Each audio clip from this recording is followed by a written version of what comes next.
একজন মানুষ আল্লাহর গোলামি করতেছে, আপনি আরেকটা ফতোয়া দিয়া মানুষকে আল্লাহর ইবাদত থেকে বঞ্চিত করেছেন। কিয়ামতের ময়দানে আপনাকে আল্লাহর আদালতে পাকড়াও হতে হবে, ঠিক কিনা? ইবলিস আল্লাহরে কয়, আল্লাহ তুমি যে আমার প্রতিবষ্ট করলা, একা প্রতিবষ্ট হব না। قال فبما أغويتني لأقعدن لهم صراطك المستقيم। এবার আমি তোমার কিছু বান্দারে প্রতিবষ্ট করব। আল্লাহ কয় কেমনে করবি? ইবলিস আল্লাহকে বলছে, قال لأقعدن لهم صراطك المستقيم ثم لآتينهم من بين أيديهم ومن خلفهم وعن أيمانهم وعن شمائلهم ولا تجد أكثرهم شاكرين। ইবলিস কয় কেমনে করব? শোনো, ثم لآتينهم من بين أيديهم ومن خلفهم। আমি তোমার বান্দাদের সামনে এসে তাদেরকে বাধা দেব, আমি তাদেরকে পেছন থেকে এসে বাধা দেব, এরপরে ডান দিক থেকে তাদেরকে বাধা দেব, বাম দিক থেকে বাধা দেব। এক কথায় চতুর্দিক থেকে আমি তোমার বান্দাদেরকে গ্রাস করব, যাতে করে তোমরা তোমার বান্দারা যেন তোমার গোলামি করতে না পারে। বলেন নাউযুবিল্লাহ। আল্লাহ রাব্বুল আলামিনকে ইবলিস চ্যালেঞ্জ করে বলল, তোমার বান্দাদেরকে আমি পথভ্রষ্ট করে দেব। তাই আল্লাহ পাক বললেন, আমার বান্দারে, রমাদান এমন এক মাস আমি আল্লাহ দিয়েছি, এই মাস তোমাদেরকে আমি আল্লাহর পক্ষ থেকে এটা তোমাদের জন্য উপহার, বোনাস। আমি এমন এক মাস তোমাদেরকে দিলাম, এই মাস দেওয়ার পেছনে আমার মূল উদ্দেশ্য হলো আমার বান্দারা, আমি তোমাদেরকে পরিপাটি করতে চাই।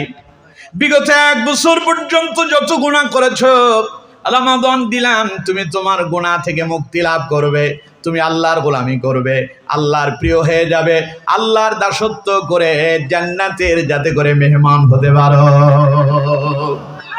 আর তোমাকে যাতে করে আমার ইবাদত থেকে শয়তান ওয়াসওয়াসা দিয়া তোমার যেন প্রতিবষ্ট করতে না পারে, ওয়াসুলসিলাতি শায়াতিন, এই জন্য আমি শয়তানটারে শিকল দিয়া, এমনি এমনি না, শিকল দিয়া তারে বন্দী করে জেলখানায় রেখে দেয়। সুবহানাল্লাহ।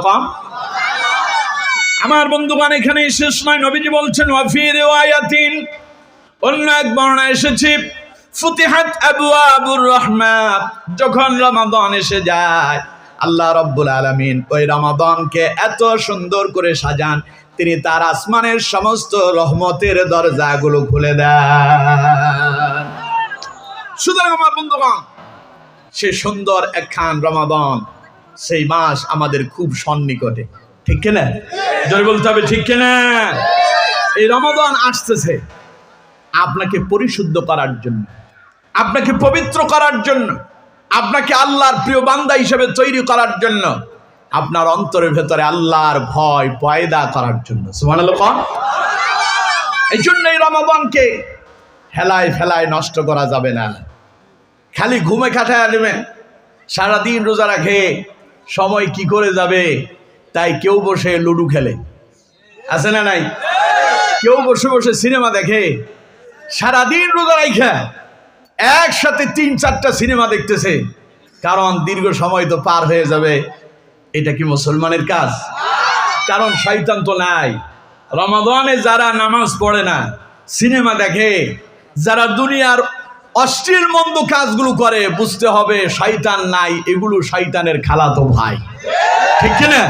কারণ শয়তানকে তো আল্লাহ বন্দী করছেন। এই কথা রাসূলুল্লাহর হাদিস দ্বারা প্রমাণিত। নবীর কথা সত্য না মিথ্যা? আরো জোরে বলেন, সত্য না মিথ্যা? সুতরাং নবীর কথা যদি সত্য হয়, রমাদানে শয়তান থাকে না। রমাদানে যারা শয়তানের কর্মকাণ্ড করে, বোঝা যায় শয়তান বন্দী হয়েছে। বন্দী হওয়ার আগে কিছু শয়তান তৈরি করে গেছে বলে তারা শয়তানের কর্মকাণ্ড করে। এখন আমরা কি সেই শয়তানের অনুসারী হব? সবাই বলতে হবে, শয়তানের অনুসারী হব। রমাদান এসেছে, আল্লাহর দিকে ফিরে আসবো। কার দিকে ফিরে যাব? মাহে রমজান এলো বছর গড়ে, মুমিন মুসলমানের দারে দারে। মাহে রমজান এলো বছর গড়ে, মুমিন মুসলমানের দারে দারে। রহমতেরি বাণী নিয়ে, মাগফিরাতের পয়গাম নিয়ে, এলো সবার মাঝে আবার ফিরে, মাহে রমজান এলো বছর ঘুরে, মুমিন মুসলমানের দারে দারে। সবাই বলেন, মাহে রমজান এলো বছর ঘুরে, মুমিন মুসলমানের দারে দারে। গুনাহ মাফের এই তো সুযোগ, আল্লাহর প্রিয় হবার এই তো সুযোগ। গুনাহ মাফের এই তো সুযোগ, আল্লাহর প্রিয় হবার এই তো সুযোগ। এই সুযোগে নাও গো তুমি, খোদা রঙে জীবন রঙিন করে। মাহে রমজান এলো বছর ঘুরে, মুমিন মুসলমানের দারে দারে।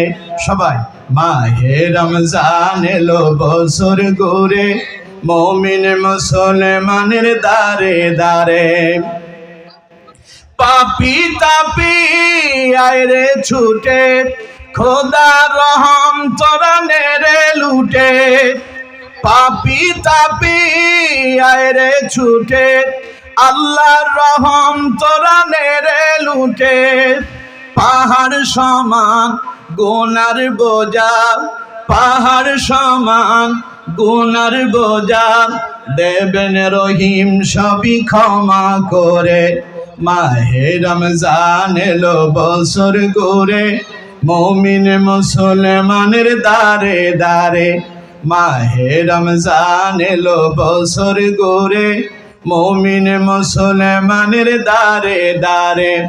রহমতেরি বাণী নিয়ে, মাগফিরাতের পয়গাম নিয়ে, এলো সবার মাঝে আবার ফিরে। মাহে রমজান এলো বছর ঘুরে, মুমিন মুসলমানের দারে দারে। ঠিক না? সেই রমাদান আসতেছে, বছরে একবারই আসে, খালি আমাদেরকে সতর্ক করার জন্য। সুতরাং এই রমাদান পাওয়ার পরে, যেই রমাদানে আল্লাহ পাক আসমানের দরজাগুলো খুলে দেন, জান্নাতের দরজাগুলো খুলে দেন, জাহান্নামের দরজাগুলো বন্ধ করে দেন, শয়তানকে আল্লাহ পাক শিকল দিয়া কারাবন্দী করেন। যেই রমাদানের উসিলা করে আল্লাহ পাক রহমতের দরজাগুলো খুলে দেন। এই সুন্দর রমাদান পাওয়ার পরে আল্লাহর কোন বান্দা যদি তার গুনাহ থেকে মুক্তি লাভ করতে না পারে, নবী করিম সাল্লাল্লাহু আলাইহি সাল্লাম বলেন তার উপরে আল্লাহর লানত। বলেন নাউযুবিল্লাহ। নবী করিম সাল্লাল্লাহু আলাইহি সাল্লাম তিনি উঠেছেন মসজিদে নববীতে, মিম্বারে উঠেছেন খুতবা দেওয়ার জন্য।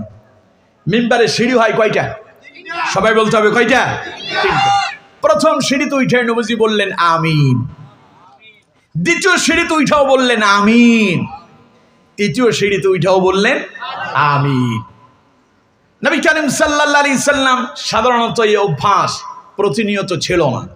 তাই সাহাবায়ে কেরাম একটু আশ্চর্য হলেন, অবাক হলেন, ঘটনা কি? নবী করিম সাল্লাল্লাহু আলাইহি সাল্লাম হঠাৎ করে আজ মিম্বারের প্রতিটা সিঁড়ি যখন অতিক্রম করছেন, তিনি বারবার আমিন বলতেছেন, এর কারণ কি? সাহাবায়ে কেরাম প্রশ্ন করলেন, ইয়া রাসূলুল্লাহ সাল্লাল্লাহু আলাইহি সাল্লাম, হুজুর আমরা বুঝতে পারিনি, আজ আপনার ভেতরে নতুন একটা আমল আমরা লক্ষ্য করেছি।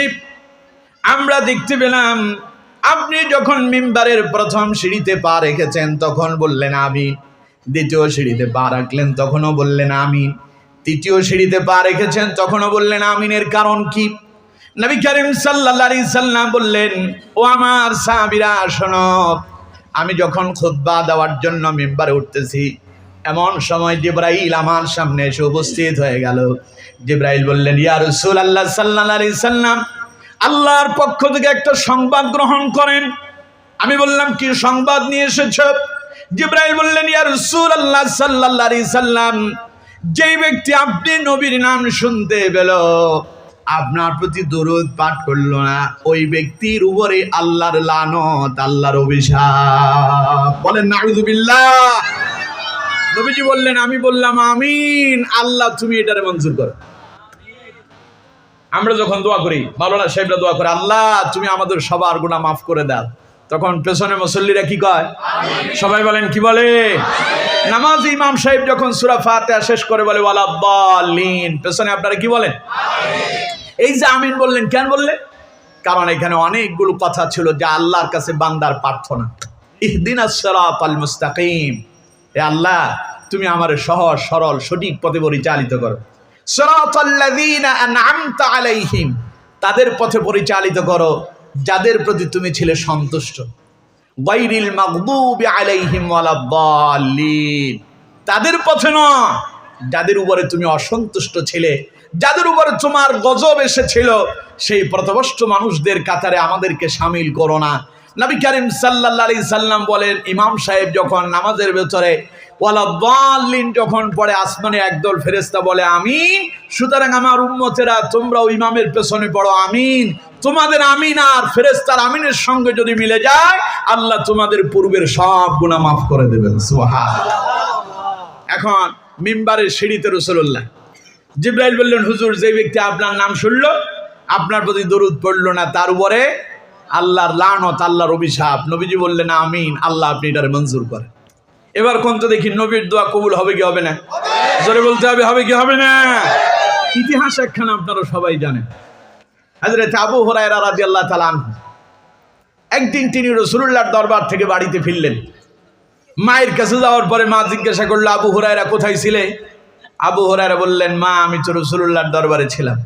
মা তখন মুশরিকা, এখনো ঈমান আনেনি। আবু হুরায়রা বললেন, আমি রাসূলুল্লাহর দরবারে ছিলাম মা। মায়ের মন খারাপ হয়ে গেল। মা বললেন, আবু হুরায়রা আমার চাইতে তোর নবীর দরবারটা কি অনেক বড় হয়ে গেল নাকি? মা খুব রাগ করলেন। আবু হুরায়রাকে মা দুই একটা উত্তম মাধ্যম দিয়ে দিলেন। আবু হুরায়রার মন খারাপ হয়ে গেল। কাঁদতে কাঁদতে রাসূলুল্লাহর দরবারে গিয়ে হাজির হলেন। নবীজি জিজ্ঞাসা করলেন, আবু হুরায়রা রে কাঁদো কেন? আবু হুরায়রা বললেন, ইয়া রাসূলুল্লাহ সাল্লাল্লাহু আলাইহি সাল্লাম, মা আমাকে মেরেছে তাই আমি কান্না করতেছি।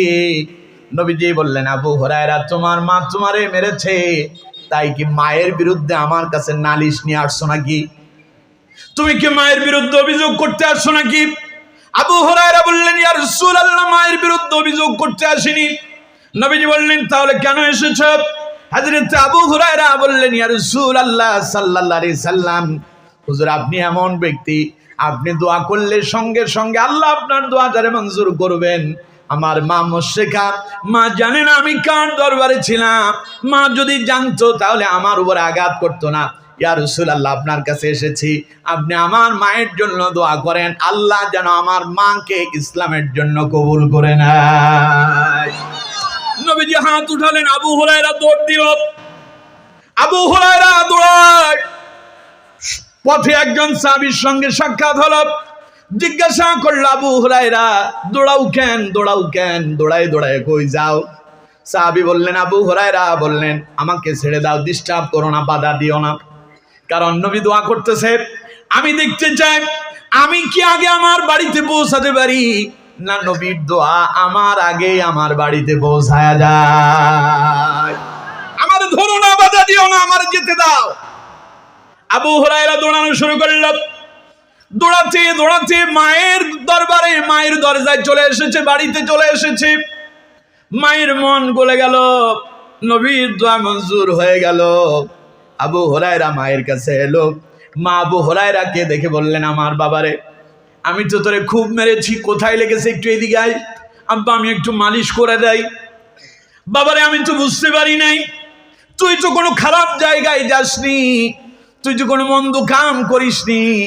আমি মা না বুঝে তোর শরীরের উপর আঘাত করলাম। আমার বন্ধুগণ কোন তো দেখি, আবু হুরায়রা বাড়িতে যাওয়ার আগে নবীর দোয়া যিনি মঞ্জুর করেছেন তিনি কে? সুতরাং নবী যদি কোনো দোয়া করে 100% সেটা কি হয়ে যায়? সবাই বলতে হবে কি হয়ে যায়?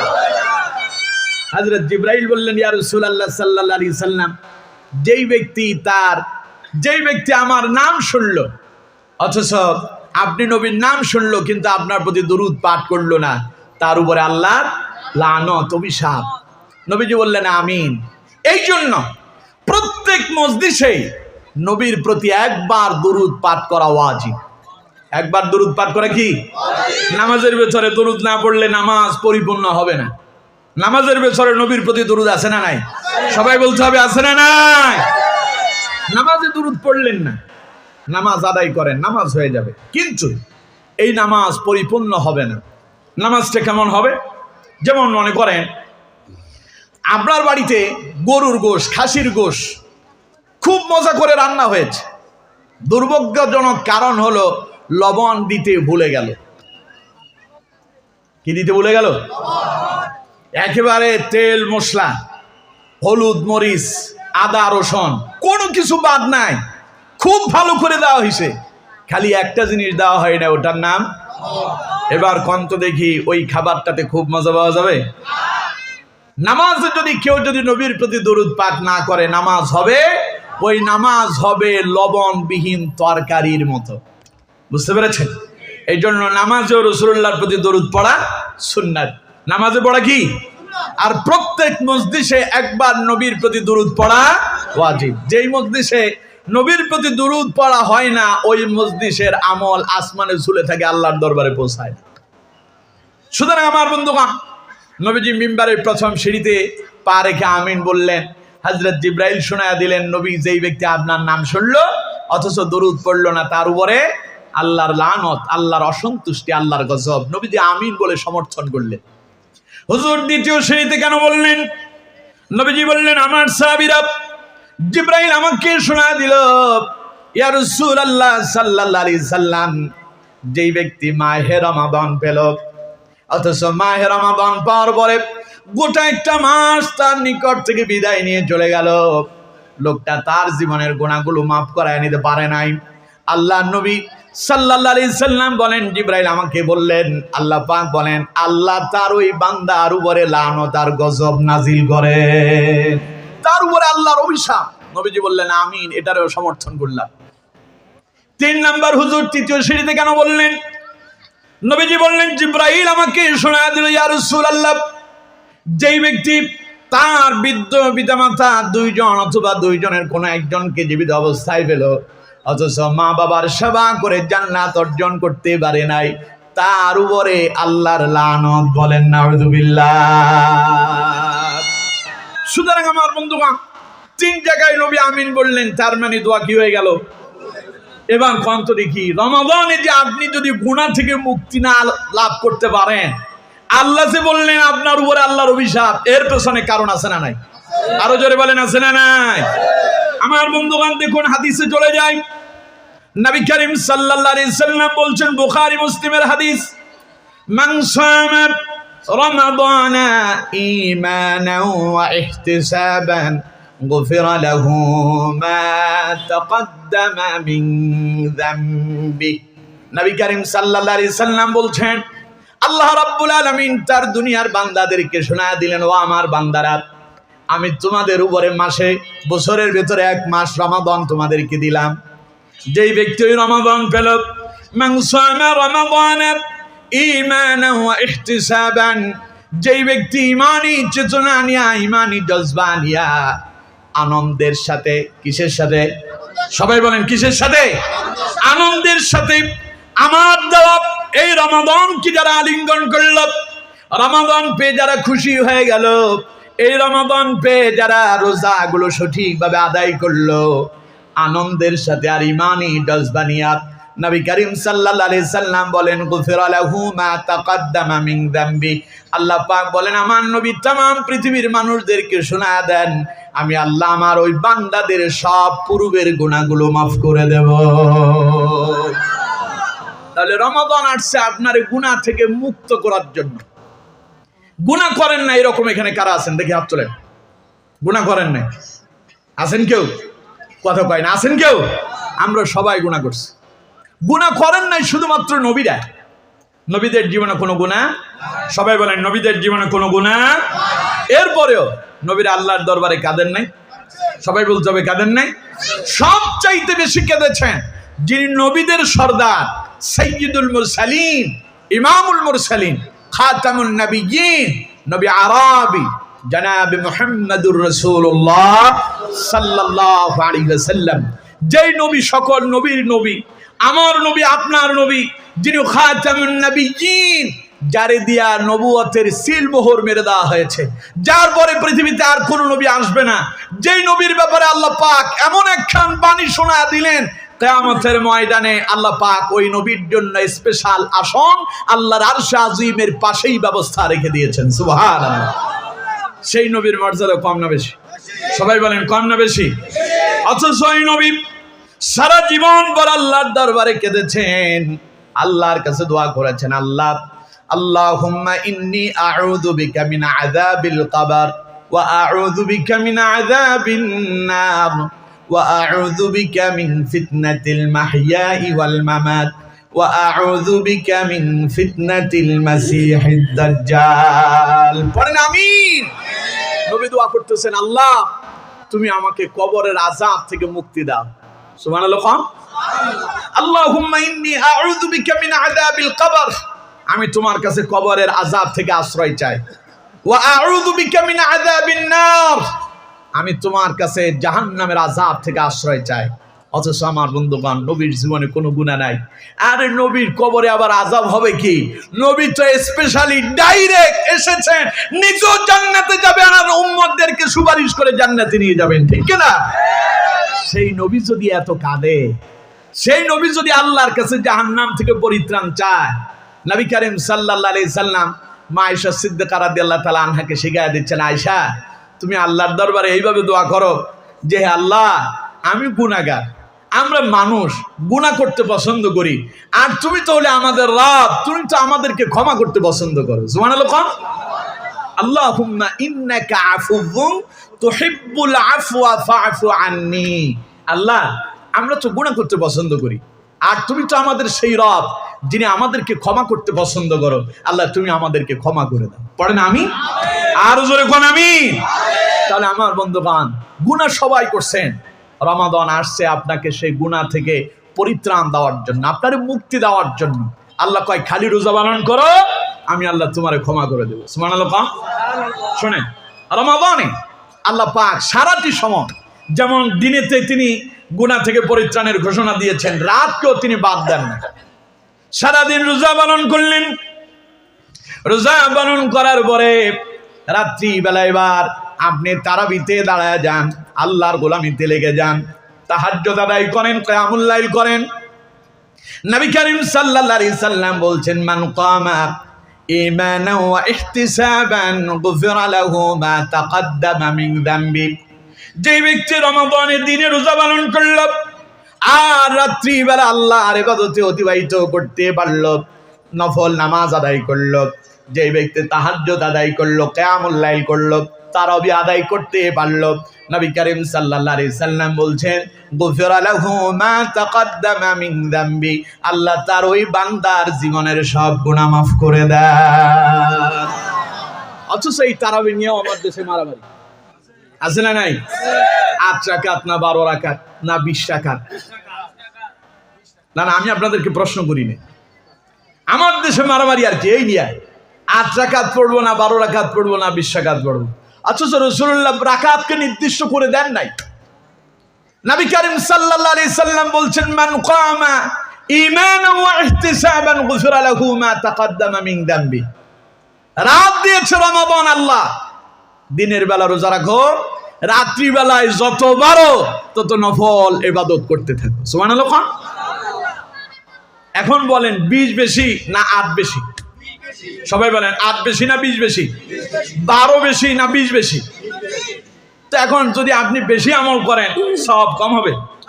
কথা কয় না। আল্লাহ কয় রাত্রিটা ইবাদতে কাটাও, আমি খালি তোমার গুনাহ থেকে মুক্তি দান করব। আর আপনি আছেন খালি কত কম করা যায়, কোন রকম বাঁচা যায় নাকি? আল্লাহ কয় বাঁচার চিন্তা যদি করো রাত্রিবেলা ইবাদতে লেগে যাও, আমি ক্ষমা করব। আর যদি পায়তারে করে পেছনে যাও তুমি ক্ষতিগ্রস্ততার অন্তর্ভুক্ত হয়ে যাবে, ঠিক কিনা? দুনিয়ার সব লাভ বোঝেন, সারাদিনে আপনি চাকরি করতেছেন, ডিউটি 8 ঘন্টা, পাশাপাশি আরো ওভারটাইম করে আরো 4 ঘন্টা, কারণ 4 ঘন্টা বেশি যদি ওভারটাইম করে বেশি লাভবান হবে, ঠিক কিনা? সবাই বলেন ঠিক কিনা? দুনিয়া পাওয়ার জন্য চাকরির নির্দিষ্ট সীমা, সারাদিনের 8 ঘন্টার ডিউটির পরেও আরো কিছু পয়সা ইনকাম করার জন্য আরো বেশি ওভারটাইম সময়টারে কাজে লাগায়। আর গুনাহ থেকে পরিত্রাণ পায় জান্নাতে যাওয়ার জন্য মানুষ প্রতিযোগিতায় নাই, কি করে সেখান থেকে দূরে থাকা যায় সেই মাসালা খুঁজে, ঠিক কিনা? জোরে বলেন ঠিক কিনা? এই মাসালাতে বেশি অভ্যস্ত হলো তারা ব্যবসা বাণিজ্য করে যারা। রাগ করেন না আপনারা, এটা মহাসত্য কথা, এটা মহাসত্য কথা। উনি তো ব্যবসা করে, উনি চিন্তা করে না জানি কাস্টমার চলে যায় নাকি, তাই তিনি 8 রাকাতে একেবারে ফতোয়া দেয়। 8 রাকাতের কথা আছে, নবী 8 রাকাত পড়ছেন। নবী যে 8 রাকাত পড়ছিলেন ওইটা তো সালাতুল ইশারের পরে পড়েন নাই, ওটা ছিল তাহাজ্জুদের সময়। বুখারীর হাদিস, কিয়ামুল লাইল ছিল ওইটা। ওইটা কি ছিল? তুই চাইলে আপনি ইশারের পরে পড়বেন কেন? নবী যে সিস্টেমে পড়ছে আপনারও তো সেই সিস্টেমে পড়তে হবে। সেখানে আপনি উল্টাটা করেন, আর এখানে দ্বন্দ্ব বাজাই দিয়া লোকজন 20 রাকাত পড়ে, আপনি আরেকজনকে 20 রাকাত থেকে পেছনে আনার এই অধিকার আপনার কে দিল? একজন মানুষ আল্লাহর গোলামি করতেছে, আপনি আরেকটা ফতোয়া দিয়া মানুষকে আল্লাহর ইবাদত থেকে বঞ্চিত করেছেন। কিয়ামতের ময়দানে আপনাকে আল্লাহর আদালতে পাকড়াও হতে হবে, ঠিক কিনা? সুতরাং কেউ যদি আল্লাহর ইবাদত বেশি করতে চায় আপনি বাধা দিতে পারেন না। পারলে বলেন, আপনি পারলে আরো করেন। আপনার মনে চায় না, আপনি পারেন না, ভিন্ন কথা। একটা মানুষ অসুস্থ, একটা মানুষ কি অসুস্থ, সারাদিন রোজা রেখে ক্লান্ত আর শরীর খারাপ, সে আজকে 8 রাকাত পড়ুক, অসুবিধা নেই, 12 রাকাত পড়ুক, কোনো সমস্যা নাই। কিন্তু নির্দিষ্ট করে দিয়ে মারামারি পা লাগাবেন, ওটা হবে না, ইসলাম এটা করেন। 20 রাকাত চালু হয়েছিল হযরতে ওমর ইবনুল খাত্তাব রাদিয়াল্লাহু তাআলা আনহুর সময় থেকে। এই সিস্টেম হযরত ওমর ইবনুল খাত্তাব রাদিয়াল্লাহু তাআলা আনহু তিনি চালু করে দিয়েছিলেন। এটার একটা ঘটনা আছে। এখন কোন দিকে ওয়াজ করবো কোন? আমার বন্ধুগণ, হযরত ওমর ইবনুল খাত্তাব রাদিয়াল্লাহু তাআলা আনহু তিনি মসজিদে নববীতে গিয়ে দেখেন লোকজন পৃথক পৃথক, আলাদা আলাদা। আবার কেউ দেখা যাচ্ছে একই মসজিদে জামাত হচ্ছে 3-4টা।